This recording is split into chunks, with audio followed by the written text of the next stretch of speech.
Last 5 minute আমি জানতে চাই, বিয়ের আজকে 4 বছর তো আলহামদুলিল্লাহ আমাদের ঝগড়া কখনো একদিনে বেশি টিকে না। দেখা যায় যে গেটে এসে দাঁড়ায় আছে রাত্র 2টার সময়, আমি ফোন ধরতেছি না, এটা নিয়ে বকা রাগ করে যে একটা কাজ করতে বলছে আমাকে, আমি ভুলে গেছি। ম্যাক্সিমাম টাইমে আমারই একটু ভুলটা বেশি থাকে। রোমান্টিকও কখনোই ছিল না, বিয়ের আগে একটু ছিল, বিয়ের পরে কখনোই রোমান্টিক কে বেশি। অন্যরা যারা সরকারি জব করে যেভাবে সময় দেয়, ও সেভাবে আমাকে সময় দেয়। সাকসেসফুল ম্যারেজ, সেটার রহস্য তুমি যদি বলতে পারো বা তোমার কি মনে হয়? আমার কাছে মনে হয় আন্ডারস্ট্যান্ডিংটা খুব ভালো, মানে ব্লেম করার চাইতে কোয়েশ্চেন করাটা খুব দরকার। আমার মনে হয় কালমনেস এই জিনিসটা হচ্ছে যদি সম্পর্কে থাকে, মানে হাইপারনেসের চাইতে সেই সম্পর্ক বেশি টিকে। দিলকে নিয়ে কোনো কন্ট্রোভার্সি, কোনো নিউজ, নেগেটিভ নিউজ বা ধরো পাস্ট লাইফ নিয়ে বদা করে কিনে না তোমাকে?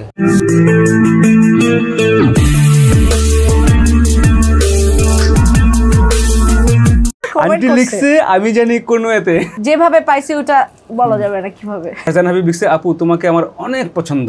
অ্যাক্টিং এ গেলেই নেগেটিভ কমেন্ট শুরু হয়ে যায়। আসলে আমি তো অ্যাডভার্টাইজই করতে পারি না, ঠিক প্ল্যান করে নিরে সাজেস্ট করো ভাই, এটা কোনো কথা বর্ষা ডাইরেক্ট লিখবেন না। তো আমি সেটা বলছি যে হয়তো তাহলে তোমার লেভেলটা আমার লেভেল পর্যন্ত আসে নাই। আচ্ছা তোমার 5টা ফেভারিট গানের নাম বলো। নিরে কি ফিল্ম করবে না কখনো? তোমার ফিল্মে প্রিয় নায়ক নাকি তোমার? হ্যাঁ এখন তো সাকিব খান। অমুক ব্র্যান্ড প্রমোটার আছে না, অমুক ব্র্যান্ড প্রমোটার এই করে, এভাবে করে ভিউ আনে, এইভাবে করে ভিউ কিনে, এই করে। প্রথম দিনে আমার কাছে অনেক বদনাম করলো। ওই বার্থডেতে গিয়ে দেখলাম যেই অমুকের নামে বদনাম করছে সেই অমুক তার বেস্ট ফ্রেন্ড। তুমি তো আমারে শুধু তোমাকে চাই, তোমার হাসিতে ভালোবাসা খুঁজে পাই, স্বপ্ন দেখেছি কাছে এসে বসবে। লাস্ট 5 মিনিট আমি জানতে চাইবো, যেটা আমরা শুরু করছিলাম গল্প তোমাদের লাভ স্টোরি নিয়ে। বিয়ের আজকে 4 বছর তোমাদের, না? জার্নিটা কিরকম ছিল? আলহামদুলিল্লাহ আমাদের ঝগড়া কখনো একদিনে বেশি টিকে না। কি নিয়ে ঝগড়া লাগে? ওই যে হুট করে রেগে যায়, বিশেষ করে আমাকে নিয়ে ঝগড়াটা লাগে। মানে আমার একটু দোষ আছে, আমি একটু ভুলো মন, আর আমার ফোন ধরি না মাঝে মধ্যে, এটা খুব বাজে একটা দোষ। দেখা যায় যে গেটে এসে দাঁড়ায় আছে রাত্র 2টার সময়, আমি ফোন ধরতেছি না, এটা নিয়ে বকা রাগ করে। না, আমি তখন মনে করেন যে ফোন সাইলেন্ট থাকে, অন্য কাজ করি, বই টই পড়ি বা নেটফ্লিক্স দেখি, অনেক কিছু। এইটা নিয়ে মাঝে মধ্যে বকাঝকা করলে রাত্রে কথা বলে না, পরে আবার সকালবেলা ঠিক হয়ে যায়। আবার মাঝে মধ্যে অনেক কিছু আমি ভুলে যাই, একটা কাজ করতে বলছে আমাকে, আমি ভুলে গেছি, এটা নিয়ে রাগ হয়। মাঝে মধ্যে ওরও দোষ থাকে, ম্যাক্সিমাম টাইমে আমারই একটু ভুলটা বেশি থাকে আর কি। ওকে, মানে শুরুতে যে ব্যাপারটা ছিল এখনো কি সেম? এখনো সেম ভাবে। রোমান্টিকও কখনোই ছিল না, বিয়ের আগে একটু ছিল, বিয়ের পরে কখনোই রোমান্টিক কে বেশি? আমি। কিরকম? তুমি বললো ও সবকিছু করে, ইউনিভার্সিটি ভুলে যায় না এবং সারপ্রাইজ। এটা আমিও ভুলে যাই না, কিন্তু সারপ্রাইজও দেয়। রোমান্টিক, যেমন রোমান্টিক বলতে বৃষ্টির দিন এখন এনজয় করার বিষয়টা, এটা ওকে আমি নিয়ে গিয়ে একটা মানে মনে করেন এনভায়রনমেন্ট ক্রিয়েট করি, বারান্দার মধ্যে গিয়ে বসাই দিছি, এইবার চলো বসে বসে আমরা ইয়ে করি। হ্যাঁ, তারপর হচ্ছে ক্যান্ডেল লাইট ডিনার বা স্পেশাল রোমান্টিক ডেটগুলোতে আমি নেই। কিন্তু রোমান্টিক না বলবো না, বাট কে বেশি বললেন তাই বললাম, আমি বেশি। তুমি বেশি? হ্যাঁ। ওকে, মানে এখনো এরকম কিছু হয়েছে যে ও ভুলে গেছে এবং তুমি ঝগড়া করছো নাকি? ওটা ভুলে যায় না কখনো ডেট নিয়ে, আর আমি ঝগড়াও তেমন একটা করি না, সো ভুলে গেলেও ঝগড়া করতাম না, রাগ করে থাকি। এত বিজি থাকে না, তুমি তো টাইম আরো বেশি এক্সপেক্ট করো না ওর কাছ থেকে। ও আমাকে এত বেশি টাইম দেয় যেটা মানুষই এক্সপেক্ট করতে পারে না। মনে করেন যে সারাদিন শুটিং করতেছে, এরপরে যে মানুষ আছে না যে রাত্রে এসে ঘুমায় গেল না, সে আমার সাথে মিনিমাম 2 ঘন্টা গল্প করবে, এবং এটা করতে করতে দেখা যায় 4টা 5টা 6টা 7টা 2-3-4 ঘন্টা সারাদিনের কি হইলো সব গল্প আমাকে এসে করবে।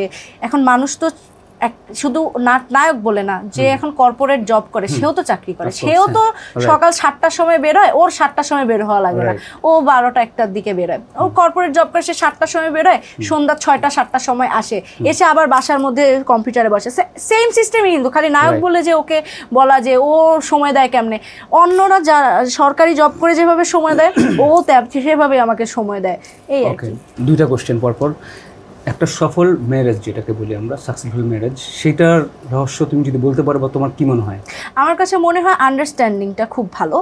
যে এই যে চাপায় দেওয়ার বিষয় যেটা বলেন, অকারণে ডাউট বা অকারণে, মানে আপনি যখন একটা মানুষকে কন্টিনিউয়াসলি বলতে থাকবেন যে এই তুমি এটা করো না, তুমি বোধহয় এটা করো, তুমি, এখন সেই মানুষটা যদি সেই কাজটা না করে থাকে, একটা টাইমে কিন্তু সে বিরক্ত হয়ে সেই কাজটা করে ফেলবে। এটা আমার কাছে মনে হয়। তো সেক্ষেত্রে আন্ডারস্ট্যান্ডিং মানে কি, আমার একটা জিনিস মনে হচ্ছে যে আচ্ছা, তখন আমি ওকে ডিরেক্ট সুন্দর করে বুঝায় বলা, আচ্ছা তোমার কি ঝগড়া না বা ব্লেম না, ইটস নট, মানে এটা তো ফ্যামিলি, সো এখানে তো ব্লেম দেওয়ার কিছু নাই। সুন্দর করে বসে দেন কথা বলা যে আচ্ছা যে কি করা যায় আর কি, মানে কি মনে হয় তোমার, এটার কি রিজন, কোয়েশ্চেন করা এটা দরকার ম্যারেজে। মানে ব্লেম করার চাইতে কোয়েশ্চেন করাটা খুব দরকার। হ্যাঁ, কোয়েশ্চেন করার পরে যদি মনে হয় যে মিথ্যা কথা বলতেছে, তারপরে আবারও দ্বিতীয় আরেকদিন কোয়েশ্চেন করা এরকম। তারপর যদি মনে হয় কোনো, এবার এটা তো গেল যে ডাউটের বিষয়, এরপর যদি মনে হয় যে সে কোনো কিছু একটা ভুল করতেছে, সে যখন ঠান্ডা মাথায় আসে তখন সেই ভুল সম্পর্কে তাকে আস্তে করে বুঝায় বলা। আমার মনে হয় কামনেস এই জিনিসটা হচ্ছে যদি সম্পর্কে থাকে, মানে হাইপারনেসের চাইতে সেই সম্পর্ক বেশি টিকে। সেটা দুই পক্ষ থেকে, অন্তত অ্যাটলিস্ট এক পক্ষের থাকা, একজনকে ঠান্ডা হইতে হবে, অ্যাটলিস্ট একজনের ঠান্ডা হইতে হবে, ব্যালেন্স করতে হবে, ব্যালেন্সটা হবে। আর দুজন মিলে তো ভালো, ঠান্ডা হইলে হবে। হ্যাঁ, এটা ঠিক আছে। ওই যে বললাম আমার হাজবেন্ড কিন্তু খুব হুট করে রেগে যায়, আমি কিন্তু একটা কথা বলি না যাতে ঝগড়াটা যে সে বাড়াবে কোনো স্কোপই পায় না, যে এইটা বললাম আমি তাহলে আরেকটা কথা বললো, সুযোগই নাই, কি নিয়ে ঝগড়া করবে যে বাড়ে না, এই আর কি। টুনটুনি মুক্তা লিখছে, হ্যালো তাসনুভা আপু, হাই, আমাদের ওই যে হোস্টিং করবে আমাদের সেলিশ আওয়ারটা। ও হাই মুক্তা আপু, রাইট, কেমন আছো? হ্যাঁ চিনছি আমি। ওকে, চিনছো না? হ্যাঁ। সো আচ্ছা, আরেকটা কোশ্চেন হচ্ছে, বিলয়কে নিয়ে কোনো কন্ট্রোভার্সি, কোনো নিউজ, নেগেটিভ নিউজ বা ধরো পাস্ট লাইফ নিয়ে বদা করে কিনে না তোমাকে?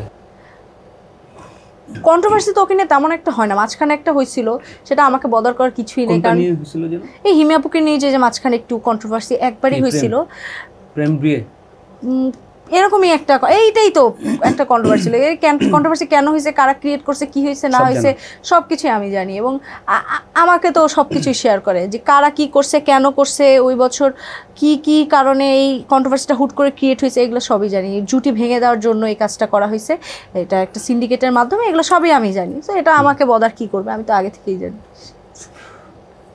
ধর পাস্ট লাইফের কোনো নিউজ বা পাস্ট লাইফ নিয়ে তো কখনো নিউজ হয় না, অনেকগুলো কিন্তু হয় মাঝে মাঝে, বাট এগুলো বদার করে না তোমার? তোমার কথা শুনে যেন তুমি খুব ম্যাচিউরলি এটা খুব, হ্যাঁ, পাস্ট লাইফ নিয়ে বদার কেন করবে, পাস্ট ছিল, পাস্ট দুজন দুই জায়গায় আছে, সংসার দুই সংসারে, এটা নিয়ে তো আমাকে বদার করে কিছু। Very good. আর তোমার আম্মুকে কিভাবে ম্যানেজ করলা? আম্মুকে আমি ম্যানেজ করি না, বেবি দাও এরকম কিছু বলে না? এগুলো নিয়ে আমাকে কেউ প্রেসার দেয় না, প্ল্যানিং তো এটা তো পার্সোনাল, কিন্তু না বাসা থেকে বলে না, যে বাসা থেকে কেউ কোনো কিছু বলে না, ওরা জানে যে আমরা দুজনই ম্যাচিওর, আমাদের দুজন, আমিও বাচ্চা না, 18 বছরের কম না আমারও, ওরও 22 বছরের কম না, দুজনই ম্যাচিওর। তো নিশ্চয়ই আমাদের নিজস্ব প্ল্যান আছে। বয়স মুখ দিয়ে বয়স বের করার প্ল্যান করতেছে, লাভ নাই ভাইয়া। ওকে দিদি, থ্যাংক ইউ। 18 তারিখ তোমাকে নিয়ে শেষ করো, কিছু কথা বলো, কেমন লাগলো, কি আমার শুনে বলতে পারো, আগে দেখে কি আইডিয়া ছিল? আমি সবসময় আইডিয়া আমার আগে থেকেই ছিল যে আমাকে কিছুই বলতে পারবে না, যার যেই টপিক আছে আপনি সেই টপিক নিয়ে কথা বলেন, আমার টপিক নিয়ে কথা বলেছেন, আপনার শো আমার ভালোই লাগে, আপনি খুব ডিরেক্ট কথা বলেন, সত্য কথা বলেন। অনেককে আমি দেখেছি যে আপনার গেস্ট ঠিক আছে, বাট অনেক ধরনের শো আছে, কোনো জায়গায় গেস্টকে তুমি জানো যে গেস্ট এই কাজটা করছে, তাকে উদ্দেশ্য প্রণোদিত ভাবে হচ্ছে তাকে আপনি বদার করতেছেন, এরকম আমি দেখছি অনেক শোতে। কিরকম বলো? মানে উদ্দেশ্য প্রণোদিত ভাবে তাকে নিয়ে আপনি ব্যাড কমেন্ট করতেছেন বা তাকে দিয়ে বাজে কথা বলাইতে চাচ্ছেন, এরকম অনেক শো কিন্তু ইদানিং খুব ভাইরাল হয়, যেগুলো খুবই নেগেটিভ। হ্যাঁ, কিন্তু আপনি হচ্ছে গিয়ে যদি আপনি ইনসাল্ট বলবো না, ওটাকে আপনি বুঝান, সত্যটা দিয়ে বুঝান, এটা আমি দেখেছি। ওই যে বর্ষা আপুকে দেখেছি, আপনি অনেক মোটিভেশন দিয়েছে, আপুর যদি আপনার কথাটা শুনতো আসলে খুব ভালো হতো। মাঝখানে আপনি একদিন আপুর সাথে একটা শোতে বলেছিলেন যে তুমি সব বাদ দাও, সোশ্যাল মিডিয়া থেকে গ্যাপ করে নাকি, এরপরে কিন্তু বাকি কাহিনীগুলো আসলো। এক্স্যাক্টলি। সো আপনি পজিটিভলি আসলে নেগেটিভ কথাগুলো বলেন, সো এটা হচ্ছে কনস্ট্রাকটিভ, ভালো। আপনার শোতেও ভালো লেগেছে, আর আজকে তো আমি ফিলিং সো অনার্ড। না ফিল করো না আজকে? না, আমি আসলে নার্ভাস না, খুব ছিলাম, ফার্স্ট একটু ছিলাম ঢোকার পথে, আই গেস আপনি বুঝতে পেরেছেন। এটা আমি সবসময় সব জায়গাতেই নতুন আসলে নার্ভাস থাকি, বাট বেশিক্ষণ থাকে না, এই আর কি। ভালো লেগেছে, and I am feeling so honoured. আমার মনে হয় না বেশি কোনো টপিকে কথা বলতে পারছি আজকে, খুব ইন্টারেস্টিং কোনো টপিক। একদিনে তো সম্ভব না, আর আমার অনেক কিছু থাকে, র্যাপিড ফায়ার থাকে, আর তোমার একটা প্রোগ্রাম আছে তুমি বলতেছো, আমি মনে হচ্ছে আজকে আমরা এতটুকু শেষ করবো, এরপর আমরা আবার তো ডেফিনেটলি বসবো, সেদিন একটু টাইম নিয়ে আসবো তুমি, ঠিক আছে? ঠিক আছে, ইনশাআল্লাহ। কথা বলে খুব ভালো লাগছে, তুমি খুব ম্যাচিউরলি কথা বলো, you are very mature, and সংসার শিখরের রমণীর গুণে তোমার মতো আমার মনে হয়, না হলে মেয়েরা জেলাস হলে যেটা হয়, একটা সংসার রুইন হতে পারে। এবং ও যে জায়গায় আছে, একটা হ্যান্ডসাম একটা তোমার হাজব্যান্ড, তোমার এতগুলো নায়িকার সাথে কাজ করে মিডিয়াতে, তো এই জিনিসগুলো আসলে যেভাবে কেয়ার করো তুমি, টেক কেয়ার করো, ওটা আমার মনে হয় কমান্ডেবল, না হলে দেখা যাক ইনশাল্লাহ সবাই পছন্দ করে ওকে ওই সেক্টরটাতে, যতদিন সবাই পছন্দ করে থাকবে সেক্টরে, এরপর হয়তো বা থাকবে না। ওকে, আমরা নেক্সট ইয়ারে তাহলে জুনিয়র নীলাকে পাচ্ছি। দেখা যাক ইনশাল্লাহ, আল্লাহ ভরসা। Good luck and congratulation in advance.